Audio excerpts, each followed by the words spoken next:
तो चलो आज हम आपका स्टार्ट करते हैं। ये जो आपका मैनेजमेंट पेपर है ये आपका बीबीए में भी काम देता है और ये आपका बीकॉम में फर्स्ट ईयर में सब्सिडरी पेपर में भी काम सिलेबस मैच करेगा। इसके अलावा बीबीएम एंड बीबीए में दोनों में ये सब्जेक्ट बन के आता है प्रिंसिपल ऑफ मैनेजमेंट के नाम से। और इसके अलावा बीकॉम में भी है ये। 11th-12th में कॉमर्स के स्टूडेंट को भी ये पढ़ना पड़ता है मैनेजमेंट। तो मैनेजमेंट में आज हम कुछ बेसिक बात करेंगे, बेसिक स्टार्ट करेंगे कि क्या होता है मैनेजमेंट। मैनेजमेंट तो दूर है, आज हम बेसिक कुछ पार्ट इसका देखेंगे। अब आप देखो, आपको स्क्रीन पे दिखाई दे रहा होगा कि मैनेजमेंट लिखा हुआ है। मैनेजमेंट में अलग अलग वर्ड को, जो वर्ड है उसको हम 3 पार्ट में डिवाइड कर दिए। मैनेज, मेन, टी का मतलब क्या है? मैनेज करना है। मैनेज मतलब किसको मैनेज करना है? तो मैनेज करना है मैन को। टी का मतलब होता है टैक्टफुली। टैक्टफुली मतलब आपको दूसरे को मैनेज करना है। मैनेज करना है एज ए मैनेजर, आपको मैनेज करना है, मैन को मैनेज करना है टैक्टफुली प्रोसेस से। टैक्टफुली का मतलब होता है चाहे आप साम से करो, चाहे दंड दे के करो, चाहे वेद दे कर करो, चाहे जैसे भी करो, आपको मैनेज करके दूसरे से काम लेना है और खुद भी काम करना है। तो मैनेजमेंट का वर्ड को 3 अलग अलग हम पार्ट में डिवाइड कर दिए। मैनेज करते हैं हम लोग मैन को टैक्टफुली प्रोसेस से। अब कहता है कि मैनेजमेंट में ये मैन ही क्या है? तो मैनेजमेंट में जो टोटल रिसोर्स होता है, जो रिसोर्स हमें हेल्प करता है मैनेज करने में, और डिफरेंट डिफरेंट टाइप्स का आपका रिसोर्स होता है। उस रिसोर्स में से आपका आता है मैन। उस रिसोर्स में आपका आता है आपका मैन के अलावा मटेरियल। मटेरियल उसके बाद आपका आता है मशीन। मशीन के बाद आपका आता है methods. Method that means process. उसके बाद नेक्स्ट है आपका मनी। अब आप बताओ, ये जो रिसोर्स है man, money, material, machine, methods, इस सब का फर्स्ट लेटर क्या है? तो एम से स्टार्ट हो रहा है। ये ऑल टू ऑल क्या है? ये एम से स्टार्ट हो रहा है। और तो इसको हम लोग क्या बोलते हैं? इसको हम लोग बोलते हैं 5M। 5M क्यों बोले? क्योंकि मैन का भी man 1, material 2, machine 3, methods 4, money 5, सबका फर्स्ट लेटर एम से स्टार्ट है, इसीलिए हम इसको 5M बोलते हैं। अब बोलोगे कि सर तो मैनेज है मैन। देखो जितने भी सारे रिसोर्स हम लोग लिखे हैं इसमें all to all resource non living है, सिर्फ इसमें एक को छोड़ के। मैन ही एक ऐसा रिसोर्स है जो इसमें लिविंग है, otherwise all to all resource non living है। तो कहने का मतलब ये है यहाँ पे कि हम as a manager, management means manager मान के चलो अभी फिलहाल, एज ए मैनेजर हम किसको कंट्रोल कर सकते हैं? हम और सिर्फ मैन को कंट्रोल कर सकते हैं। क्यों? मेथड्स है, मनी है, मटेरियल है। तो मैन के द्वारा ही हम मटेरियल को कंट्रोल कर सकते हैं, मेथड्स को कंट्रोल कर सकते हैं, मनी को कंट्रोल कर सकते हैं, ऑल टू ऑल। अब हम लोग को ये पढ़ना है इसमें फिलहाल। तो अभी हम क्या देखें? मैनेजमेंट का क्या मतलब हुआ, शॉर्ट में क्या समझे कि हमको मैनेज करना है मैन को टैक्टफुली तरीके से। टैक्टफुली मतलब क्या हुआ? चाहे आप जैसे करो, साम दे के करो, कोई दंड दे के करो, कोई वेद दे के करो, जैसे भी करो। उसके बाद में हमको पढ़ना है बेसिक कुछ पार्ट इसमें से मैनेजमेंट का। पहला है विजन क्या होता है, मिशन क्या होता है, ऑब्जेक्टिव क्या होता है। तो हमको पहले देखते हैं कि मिशन क्या होता है। अब देखो, मिशन से पहले विजन। विजन का मतलब होता है what the company wants to be end. Company at the end of the, after end में वो क्या चाहती है। मिशन का मतलब होता है what the company wants to do, वो क्या करना चाहती है। देखो, at the end of the life, as a human person, at the end of the life हम क्या करना चाहते हैं, वो मेरा विजन होगा। बट विजन को पूरा करने के लिए हम लोग मिशन बनाते हैं कि वो जो मेरा विजन है उसको पूरा करने के लिए मेरा मिशन होगा। मेरा विजन क्या हो सकता है? हम एक अच्छा पर्सन बनना चाहते हैं तो अच्छा पर्सन मेरा विजन हुआ। हम अच्छा पर्सन बनने के लिए क्या कर रहे हैं? हमको प्रोफेसर बनना है तो प्रोफेसर मेरा क्या होगा? मिशन होगा। What the company wants do, as a person हम क्या करना चाहते हैं।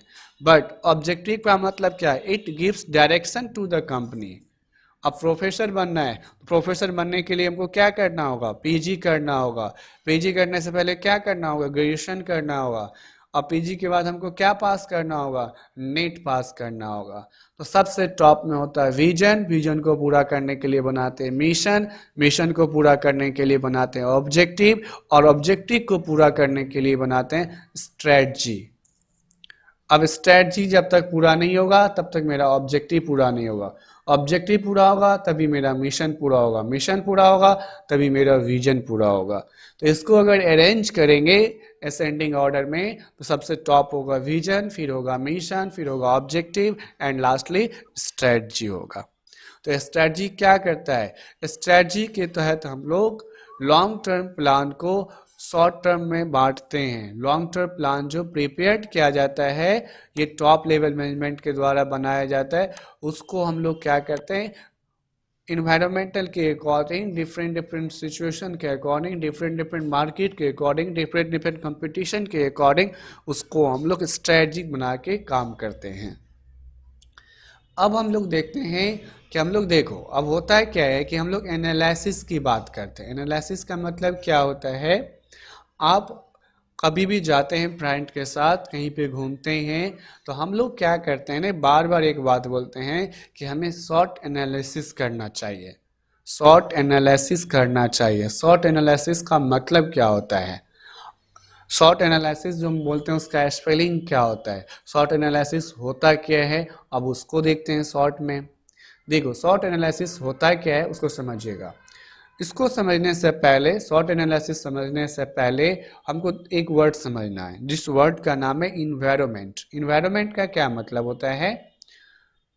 इन्वायरमेंट मतलब दो तरह का इन्वायरमेंट होता है जो कंपनी को डायरेक्टली या इनडायरेक्टली कंट्रोल में नहीं होता। जो जिसको कंपनी कंट्रोल कर सकता है दैट इज इंटरनल इन्वायरमेंट, और जिसको कंपनी कंट्रोल नहीं कर सकता है वो होता है आपका एक्सटर्नल इन्वायरमेंट। अब इंटरनल इन्वायरमेंट में, अब एक्सटर्नल इन्वायरमेंट में किसको कंट्रोल कंपनी कर सकती है, किसको कंट्रोल हम नहीं कर सकते हैं एज ए मैनेजर। जैसे आप जिस कंपनी में काम कर रहे हैं उस कंपनी में इनकमिंग का टाइमिंग क्या है, आउटगोइंग का टाइमिंग क्या है, लीव लेने का प्रोसेस क्या है, रिटायरमेंट का प्रोसेस क्या है, एचआर का पॉलिसी क्या है, कंपनी के आवर्स में किसी का डेथ हो जाए तो उसका पॉलिसी क्या है, अगर कोई लेडीज है तो उनको 1 ईयर में कितना छूट मिलेगा, कोई जेंट्स है तो उतना एक 1 ईयर में उनको कितना लीव मिलेगा, कोई अगर फीमेल प्रेग्नेंट के केस में है, जॉब में है तो उनको छुट्टी कितना मिलेगा, क्या इसको कंट्रोल कौन कर सकते हैं? तो ये ऑल टू ऑल कंपनी के अंदर कंट्रोल है जिसको कंपनी चेंज कर सकती है। कैसे? कंपनी का इनकमिंग टाइम ठंड के टाइम में 11 हो गया, गर्मी के टाइम में, समर के टाइम में 9 AM में कर दिए, तो टाइम इसको हम कंट्रोल कर सकते हैं। और एक्सटर्नल इन्वायरमेंट क्या होता है जिसको कंपनी कंट्रोल नहीं कर सकता है? किसको? गवर्नमेंट ने टैक्स के रूल में चेंज कर दिया, गवर्नमेंट ने टैक्स के रूल में चेंज कर दिया, गवर्नमेंट ने कोई न्यू पॉलिसी ला दिया, तो अब क्या होगा जब गवर्नमेंट टैक्स के रूल में चेंज किया उसका इफेक्ट मेरे कंपनी पे पड़ा, उसका इफेक्ट मेरे इन्वायरमेंट पे पड़ा, मेरे बिजनेस पे पड़ा। लेकिन अगर गवर्नमेंट ने कुछ चेंज कर दिया तो उसको हम कंट्रोल नहीं कर सकते हैं। तो ये जो इन्वायरमेंट होता है ये इन्वायरमेंट एक्सटर्नल इन्वायरमेंट होता है जिसको हम लोग कंट्रोल नहीं कर सकते हैं। मेरा टॉपिक था शॉर्ट एनालिसिस क्या होता है। अब हम आते हैं ये जो आपका इन्वायरमेंट है तो दो तरह का इन्वायरमेंट हुआ, इंट्रोल, एक हो गया इंटरनल और एक हो गया आपका एक्सटर्नल। इंटरनल के नीचे हम क्या लिखे? कंट्रोल।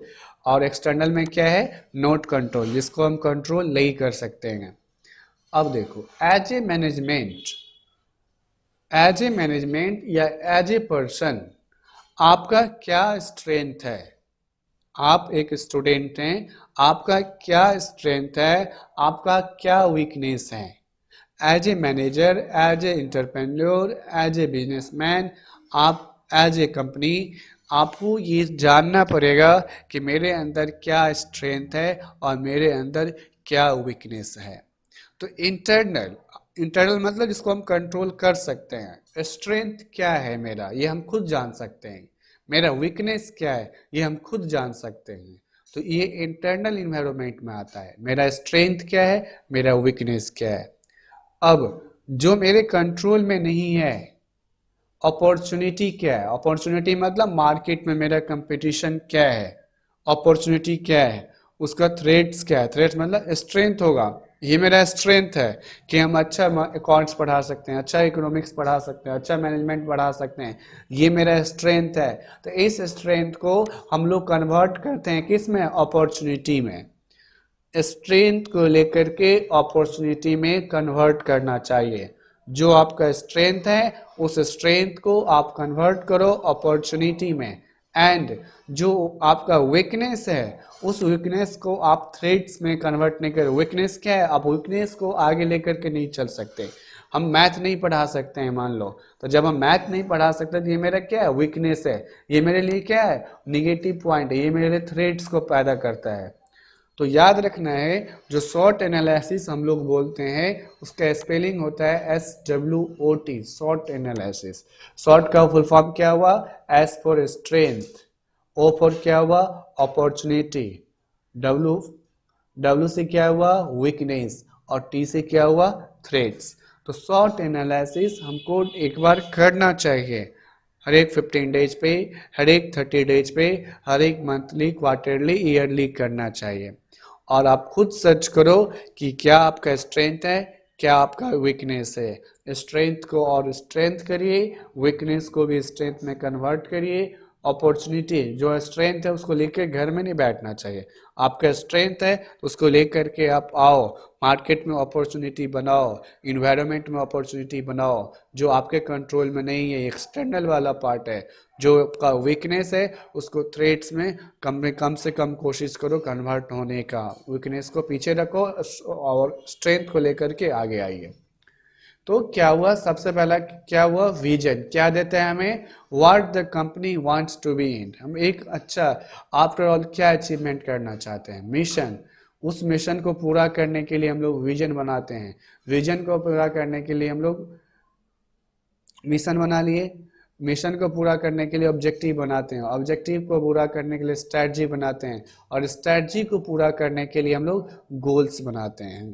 गोल्स क्या होता है, शॉर्ट टर्म भी हो सकता है, गोल्स लॉन्ग टर्म भी हो सकता है। शॉर्ट टर्म गोल्स मतलब पीरियड के हिसाब से बोलते हैं कि ये शॉर्ट टर्म होगा, और पीरियड के हिसाब से बोलते हैं कि ये लॉन्ग टर्म होगा। अब आता है यहाँ से हम लोग क्या क्या देखें कि मैनेजमेंट में हम लोग मैनेज करते हैं, किसको मैनेज करते हैं, मैन को। कैसे मैनेज करते हैं, तो टैक्टफुली प्रोसेस से। टैक्टफुली का मतलब क्या हुआ, कैसी भी होगा आपको करना पड़ेगा, चाहे शाम दे के, चाहे कोई पनिशमेंट दे करके, कोई लॉजिकली लगा के, चाहे मोटिवेशनल करके, कैसे भी। उसके बाद देखिए मिशन क्या होता है, विजन, विजन क्या होता है, मिशन क्या होता है, ऑब्जेक्टिव क्या होता है, स्ट्रेटजी क्या होता है, गोल्स क्या होता है। गोल्स क्या होता है, मे बी शॉर्ट टर्म और ये लॉन्ग टर्म हो सकता है। बट शॉर्ट टर्म और गोल्स हम किसको बोलते हैं, गोल्स क्या, आज हमको 10 पढ़ना है, ये गोल्स नहीं है। आज हमको पढ़ना है, कितना पढ़ना है वो मेजरमेंट होना चाहिए। आज पढ़ना है 4 आवर्स पढ़ना है, ये इसमें क्या है, इसमें नंबर्स है। अगर नंबर्स के साथ टाइम बॉन्ड नहीं है वो कभी भी गोल्स नहीं हो सकता है। हमें 10th पास करना है, 10th पास करना है तो ये 10th क्या है, मैं पास करना है। क्या इसमें ना टाइम का बाउंडेशन हम थोड़ी ना बोले कि कब तक पास करना है, 2021 में पास करना है कि 2021 में पास करना है, कब पास करना है आपको। तो गोल्स में शॉर्ट टर्म लॉन्ग टर्म होता है, बट गोल्स न्यूमेरिकली एक्सप्रेस्ड होना चाहिए। न्यूमेरिकली मतलब नंबर्स होना चाहिए। आज हमको 4 चैप्टर पढ़ना है, 4 चैप्टर क्या है, नंबर्स है। ये कितने देर में पढ़ना है, 2 आवर्स में पढ़ना है। इसमें क्या क्या है, न्यूमेरिकली एक्सप्रेस्ड भी है कि 4 चैप्टर पढ़ना है, और टाइम बॉन्ड भी है कि 3 आवर्स में पढ़ना है। तो गोल्स हम लोग जब भी बनाते हैं गोल सेट करते हैं, स्ट्रैटेजी को पूरा करने के लिए हम लोग गोल्स बनाते हैं। तो जब भी हम लोग गोल्स बनाते हैं उसमें न्यूमेरिकली रहना चाहिए। जैसे एग्जाम्पल दी हम आपको कि हमको फर्स्ट 3 चैप्टर का रिवाइज करना है, तो नंबर क्या है इसमें, फर्स्ट 3 चैप्टर, और इसमें टाइम बाउंड क्या है आपका, टाइम बाउंड इसमें हो गया 4 आवर्स पढ़ना है, कितने आवर्स में आपको पढ़ना है। तो जब तक आपका टाइम बाउंड एंड वो न्यूमेरिकली नहीं रहेगा, न्यूमेरिकली एक्सप्रेस नहीं होगा, तब तक हम उसको गोल्स नहीं बोल सकते हैं। तो ये बेसिक चीज़ है जो आपको जानना चाहिए था, जिसमें आपका फर्स्ट था, क्या था फर्स्ट, ये स्टैट पहले हम लोग क्या पढ़े, मिशन, सॉरी विजन पढ़े, फिर मिशन देखे, फिर हम लोग क्या देखे, ऑब्जेक्टिव देखे, फिर स्ट्रैटेजी देखे, गोल्स देखे। गोल्स वाले में क्या पॉइंट याद रखना है कि न्यूमेरिकली एक्सप्रेस्ड होना चाहिए और टाइम बाउंड होना चाहिए। अगर न्यूमेरिकली और टाइम बाउंड दोनों में से एक का कमी रहेगा तो उसको हम लोग गोल्स नहीं बोल सकते हैं। उसके बाद में एक डिफिनीशन है मैनेजमेंट का। मैनेजमेंट में क्या होता है, मैनेजमेंट क्या है, कहता है management is a process. Management क्या है, एक प्रोसेस है। इसका मतलब क्या हुआ, मैनेजमेंट एक ऐसा प्रोसेस है जो चलता रहता है, जो एक बार स्टार्ट हुआ तो लॉन्ग टाइम के लिए चलता रहेगा। मैनेजमेंट कभी भी बंद नहीं हो सकता, जब तक कंपनी है, जब तक बिजनेस है, जब तक ऑर्गेनाइजेशन है, तब तक वो मैनेजमेंट काम करता रहेगा। उसके बाद कहता है management is process of working. Management एक प्रोसेस है of working with and through others. मतलब क्या हुआ, विथ एंड थ्रू अदर्स का मतलब हुआ है मैनेजमेंट एक ऐसा प्रोसेस है जिसके तहत हम खुद भी काम करते हैं और दूसरे के साथ काम, दूसरे से काम करवाते भी हैं और हम खुद करते भी हैं। Working with and through others, हम साथ में, दूसरे के साथ में हम काम करते हैं। To effectively achieve the organisational objective. इसका मतलब क्या हुआ, आप मैनेजमेंट में हैं, आपको एक टारगेट मिला हुआ है, आप उस टारगेट, आपका टारगेट नहीं है, दैट मीन्स वो कंपनी का टारगेट है, दैट मीन्स वो ऑर्गेनाइजेशन का टारगेट है। उस टारगेट को आपको दूसरे से काम करवाना भी है, आपको उसके साथ काम करना भी है। तो ये हो गया working with and through others का मीनिंग। फिर क्या लिखा, to effective achieve the organisational objective.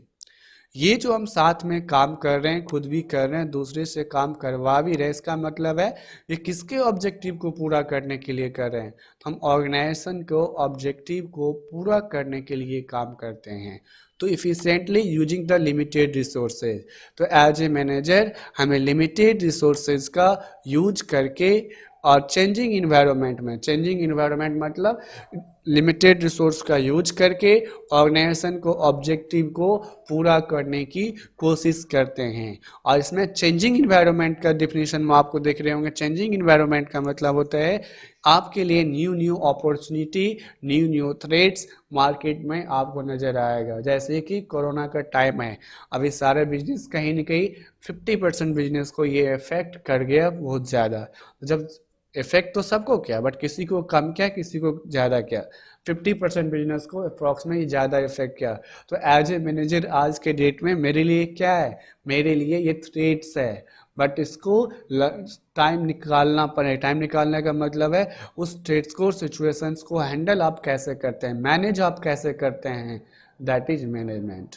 तो मैनेजमेंट का क्या डेफिनेशन लगा, मैनेजमेंट एक ऐसा प्रोसेस है जिसमें हम लोग खुद भी काम करते हैं, दूसरों से करवाते भी हैं, जिससे कि ऑर्गेनाइजेशन के ऑब्जेक्टिव को पूरा हो जाए। उस ऑर्गेनाइजेशन को ऑब्जेक्टिव को पूरा करने के लिए हम लिमिटेड रिसोर्सेज का यूज करते हैं चेंजिंग इन्वायरमेंट के अकॉर्डिंग। चेंजिंग इन्वायरमेंट के अकॉर्डिंग हुआ कि अगर टेक्नोलॉजी में न्यू चेंज हुआ तो हमें उस अपने रिसोर्स को चेंज करना होगा। टेक्नोलॉजी हाई होता है तो हम लोग को टेक्नोलॉजी को अपग्रेड करना पड़ेगा। अब आता है आपका नेक्स्ट टॉपिक है कि कैरेक्टरिस्टिक्स क्या है, मैनेजमेंट का क्या क्या कैरेक्टरिस्टिक्स है, क्या क्या फीचर्स है, उसका मतलब क्या हुआ। तो फर्स्ट है आपका management is goal oriented process. Goal oriented मतलब होता है, गोल हम लोग वापस ऊपर पढ़े हैं, गोल्स क्या होता है याद रखिएगा, इसीलिए हम ऊपर पढ़ाते हैं। गोल्स क्या होता है, जिसमें कि न्यूमेरिकली डेटा है और टाइमली डेटा है। आपको 1 मंथ में एज ए मैनेजर मिला, आपको टास्क मिला कि आपको 5000 ये प्रोडक्ट सेल्स होना चाहिए, तो आपको क्या मिला, नंबर में क्या मिला 5000, टाइम क्या मिला 1 मंथ। तो आपको ये गोल्स को, आपका ये गोल्स पर्सनल गोल्स नहीं है, ये गोल्स आपका पर्सनल नहीं है, ये गोल्स तो होता है, ये गोल्स किनका है, ये गोल्स है बाबू जो मैंने कंपनी है उसका गोल्स। आप मैनेजमेंट है, आपको पूरा करना है, आप मैनेजर है, आपको पूरा करना है। तो कहता है an organisation has set some basic goals for itself, it should be clear and simple. कहता है कि जो भी आप गोल्स बना रहे हैं, सेट कर रहे हैं, वो क्लियर होना चाहिए एंड सिंपल होना चाहिए, जो हर एक स्टाफ को, हर एक एम्प्लॉय को, हर एक सबको पता होना चाहिए कि इस कंपनी का ये गोल्स है, इसको काम करना है। गोल्स हमें क्या हेल्प करता है, management helps to individual to organisation to work achievement the goals. आपके ऑर्गेनाइजेशन को मैनेजमेंट आपको हेल्प करता है आपको गोल्स को पूरा करने के लिए। दूसरा है मैनेजमेंट ऑल परवेसिव। परवेसिव का क्या मतलब होता है, मैनेजमेंट इज फाउंड एवरीवेयर। कहता है मैनेजमेंट जो होता है वो हर एक जगह है, ऑर्गेनाइजेशन में है, चाहे पॉलिटिकल हो, चाहे सोशल हो, चाहे इकोनॉमिकल हो। अब ये जो इन्वायरमेंट है, सॉरी मैनेजमेंट है, मैनेजमेंट हर एक जगह है। घर पे मैनेजमेंट है, रोड पे चलते हैं वहाँ पे भी हम लोग मैनेजमेंट करके चलते हैं, फ़ोन पे बात करते हैं वहाँ पे हम लोग मैनेजमेंट करके चलते हैं। तो वैसा कोई ऑर्गेनाइजेशन नहीं है जहाँ पे मैनेजमेंट का कोई योगदान नहीं है, मैनेजमेंट हर एक जगह है। जैसे कि मैनेजमेंट के कहाँ कहाँ हो सकता है, पॉलिटिकल है, चाहे वो सोशल है, चाहे इकोनॉमिकल है, हर एक जगह मैनेजमेंट है। मैनेजमेंट परवेसिव है, मतलब ये हर एक जगह, एवरीवेयर इन द वर्ल्ड, हर एक जगह, चाहे कंपनी स्मॉल कंपनी हो, चाहे वो बिग कंपनी हो, चाहे वो प्राइवेट कंपनी हो, चाहे वो पब्लिक सेक्टर हो, हर एक जगह मैनेजमेंट है। थर्ड है आपका कैरेक्टरिस्टिक्स कि मैनेजमेंट इज मल्टी डायमेंशन है। मल्टी डायमेंशन मतलब क्या होता है, मैनेजमेंट में अलग अलग डायमेंशन के अलग अलग पर्सन का वर्क होता है, हर एक डिपार्टमेंट में कुछ ना कुछ एक्सपर्ट होता है। पहला है management of work in every organisation where it is factory और service store, it has satisfied the needs of the consumers, hence management helps to solve the problems so that work is done efficient. Management of people, management are the biggest assets of the company, every individual has different needs। कहता है कि company में जब management as a management join करता है तो सबका needs अलग अलग होता है, सबका वांट्स अलग अलग होता है, वो मल्टी डायमेंशन होता है, मल्टी डिपार्टमेंट होता है। हर एक डिपार्टमेंट कंपनी के गोल्स को, मिशंस को, विजन्स को, ऑब्जेक्टिव को, स्ट्रैटेजी को, गोल्स को पूरा करने के लिए काम करता है। फोर्थ है आपका management is a continuous process. ये जो कंटिन्यूअस प्रोसेस है ये डिफिनीशन में भी था हम लोगों को लिखा हुआ था। मैनेजमेंट एक ऐसा कंटिन्यूअस प्रोसेस है, जब तक कंपनी चलेगा, जब तक ऑर्गेनाइजेशन चलेगा, तब तक मैनेजमेंट रहेगा। विदाउट मैनेजमेंट आप कुछ भी काम नहीं कर सकते। हाँ, आप अगर ऑनर हैं तो आपको मैनेजमेंट में रह के मैनेजमेंट वाला काम आपको खुद करना पड़ेगा। मैनेजमेंट डायनेमिक फंक्शन होता है। मैनेजमेंट डायनेमिक फंक्शन मतलब ये होता है जो अकॉर्डिंग टू इन्वायरमेंटल चेंज हो जाता है, अकॉर्डिंग टू सिचुएशन हम लोग चेंज हो जाते हैं। अकॉर्डिंग टू सिचुएशन चेंज करने का मतलब क्या हुआ, डायनेमिक का मतलब क्या हुआ, चेंजिंग इन्वायरमेंट के अकॉर्डिंग। कैसे, अगर मान लीजिए कोई न्यू टेक्नोलॉजी आया है, न्यू मशीन आया है, हम लोग एज ए मैनेजर अपग्रेड कर देते हैं न्यू टेक्नोलॉजी के साथ। न्यू टेक्नोलॉजी आने से क्या होगा, न्यू टेक्नोलॉजी आएगा तो कॉस्ट कम होगा प्रोडक्शन का और प्रोडक्शन स्पीड बढ़ेगा, जिससे क्या होगा, कॉस्ट पर यूनिट घटेगा। ये सब कॉस्ट अकाउंटिंग का थोड़ा बहुत पार्ट है, ये सब डिटेल्स में थोड़ा बहुत पढ़ेंगे आगे भी मैनेजमेंट में। मल्टी मैनेजमेंट डायनेमिक फंक्शन मतलब जो इन्वायरमेंट में जो चेंज हुआ उसके अकॉर्डिंग हम लोग को काम करना पड़ता है। थर्ड लास्ट है आपका management is an intangible force. Management is can not be seen but the effort management noticeable. Management जो काम करता है, करवाता है, वो दिखाई नहीं देता, करना काम करता है, ये बोलते हैं ये करिए, बट वो करना कैसे क्या जो किया, बट मैनेजमेंट का काम दिखता नहीं है। बट मैनेजमेंट का जो ओवरऑल परफॉर्मेंस होता है उसको नोटिस किया जाता है थ्रू द रिजल्ट। वो जितना उसको गोल्स मिला उसमें से कितना गोल्स को पूरा कर पाया उसको वो देखना पड़ता है। तो ये मैनेजमेंट का सिक्स फंक्शन था, जिसमें से आपका फर्स्ट था management is goal oriented. Goals में क्या था, गोल ऐसा सेट करिए जो क्लियर हो एंड सिंपल हो। मैनेजमेंट ऑल परवेसिव मतलब मैनेजमेंट हर एक जगह है, चाहे वो इकोनॉमिकल हो, चाहे पॉलिटिकल हो, चाहे वो सोशल हो। थर्ड है management is multi dimension. Multi dimension different different person होता है, डिफरेंट डिफरेंट नॉलेज है, डिफरेंट डिफरेंट एक्सपीरियंस है, उसको हम लोग कोऑपरेशन करके यूज करते हैं। Management is a continuous process. Management एक ऐसा प्रोसेस है जो रेगुलर डे टू डे ये चलता रहता है। ये कब तक बंद नहीं हो सकता, जब तक कंपनी नहीं क्लोज हो सकता। मैनेजमेंट डायनेमिक फंक्शन है। डायनेमिक फंक्शन मतलब according to situation, according to changing environment हम लोग को चेंज होना पड़ता है। Management is an intangible force. Management जो काम करवाता है उसका जो हैंडल है वो दिखाएं वो इंटेंजिबल होता है, बट उसको जो टारगेट मिला, उसको जो गोल्स मिला, उसमें से वो कितना अचीवमेंट कर पाया, उसका एक नोटिसेबल नोटिस हम करते हैं कि कितना अचीवमेंट हुआ, तो उस वर्क के कितना टारगेट पूरा हुआ, उसी टारगेट के अकॉर्डिंग उनका जो वर्क है उसका ग्रेडिंग किया जाता है। अब आता है जो वेरी वेरी इंपॉर्टेंट है, जो आपके एग्जाम में ये लॉन्ग टर्म में या शॉर्ट टर्म में ऑब्जेक्टिव में हर एक तरह के क्वेश्चन में आते हैं। इसका टॉपिक का नाम है नेचर ऑफ बिजनेस। ध्यान से समझिएगा इसको, नेचर ऑफ बिजनेस। पहला नेचर है कि मैनेजमेंट इज एन आर्ट। कहता है कि मैनेजमेंट एक आर्ट है।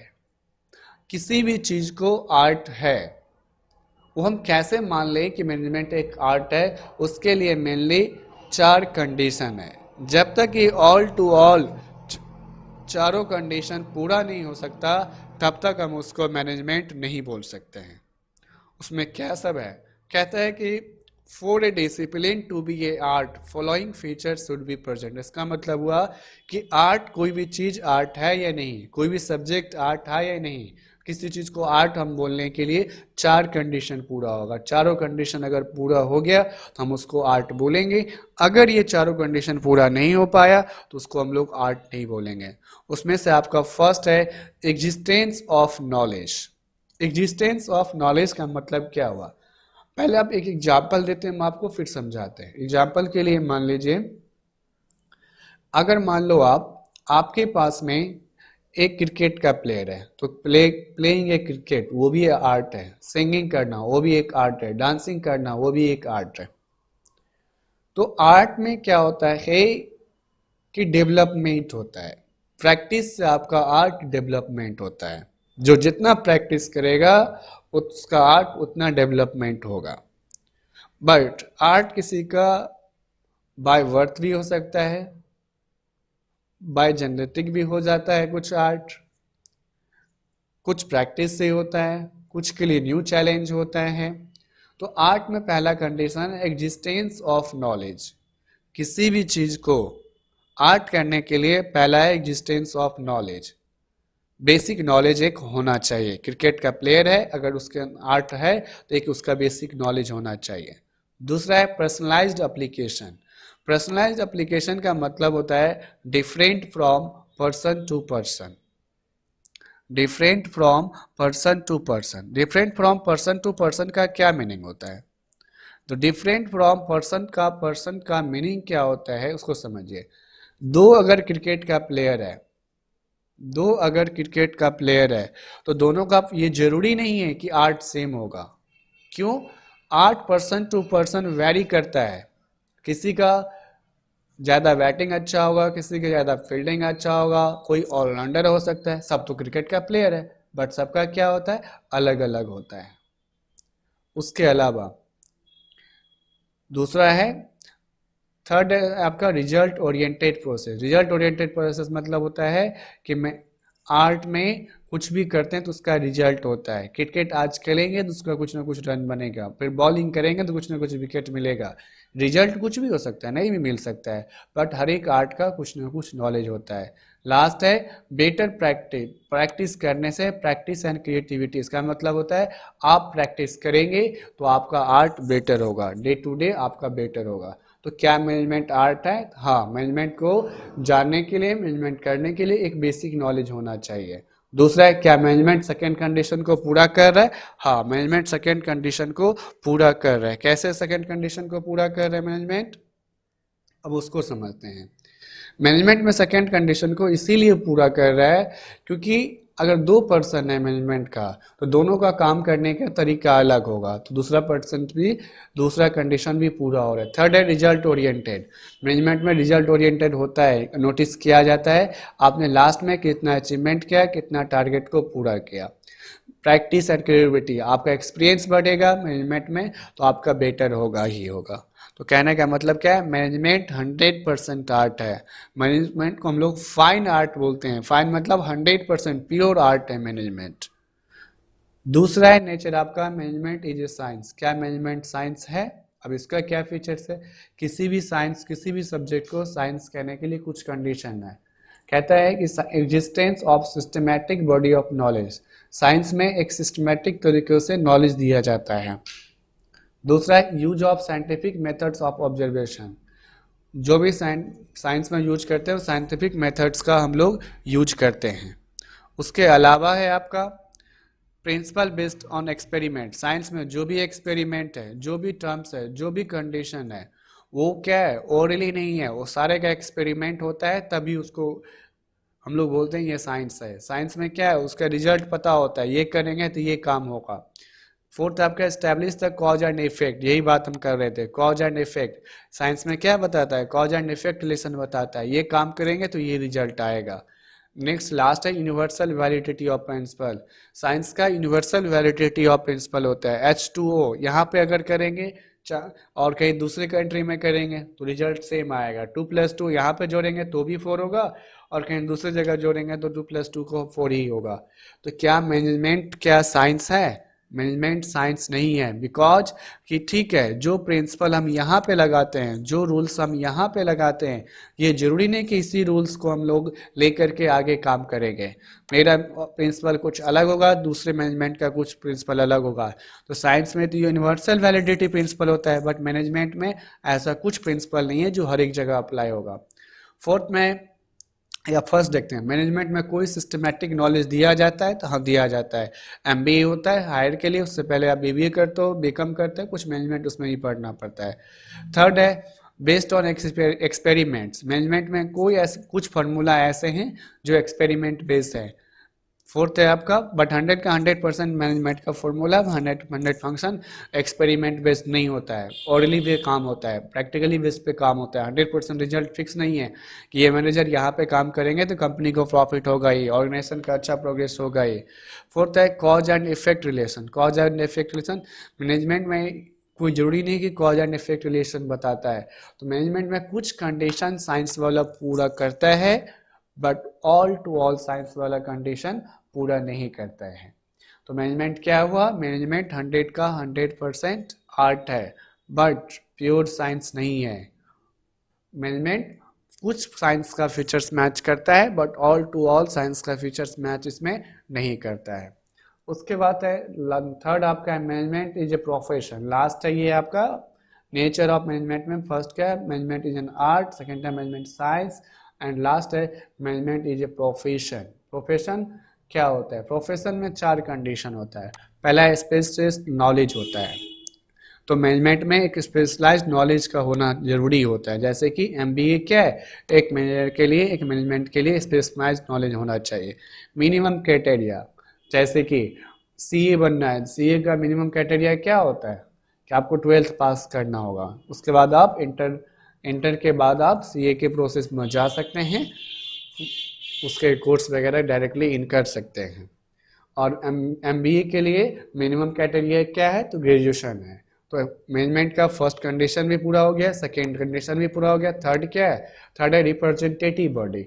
जैसे कि रिप्रेजेंटेटिव बॉडी का मतलब क्या है, जो एक बॉडी जिसका हेड होता है, जिसको कंट्रोल, जहाँ पे सबको रजिस्ट्रेशन कराना होता है। जैसे सारे CA का रजिस्ट्रेशन कहाँ होता है, चार्टर्ड अकाउंटेंट्स ऑफ इंडिया। जैसे कि डॉक्टर का कहाँ होता है, मेडिकल काउंसिल ऑफ इंडिया।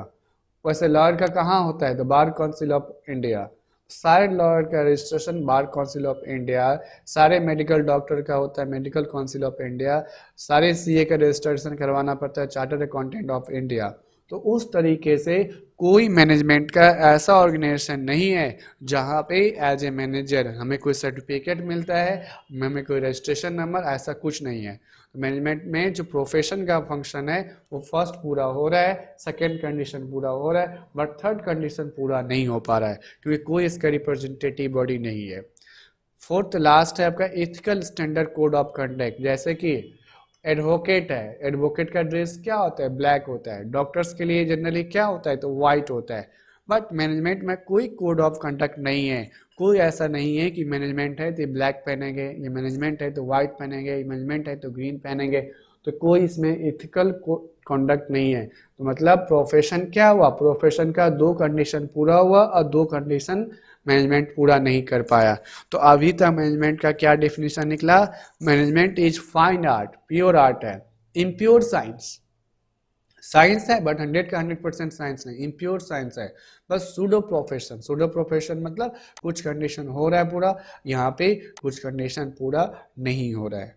तो अभी तक जो हम लोग पढ़े उसमें ये देखें, मैनेजमेंट को हम लोग 3 पार्ट में माने, मैनेज करना है मेन को टैक्टफुली तरीके से। उसके बाद हम लोग क्या देखें, फिर हम लोग देखें मिशन क्या होता है, विजन क्या होता है, ऑब्जेक्टिव क्या होता है, स्ट्रेटजी क्या होता है, गोल्स क्या होता है। फिर देखें हम लोग function of management, characteristics of management देखें, और लास्ट टॉपिक हम लोग देखें नेचर ऑफ मैनेजमेंट क्या होता है।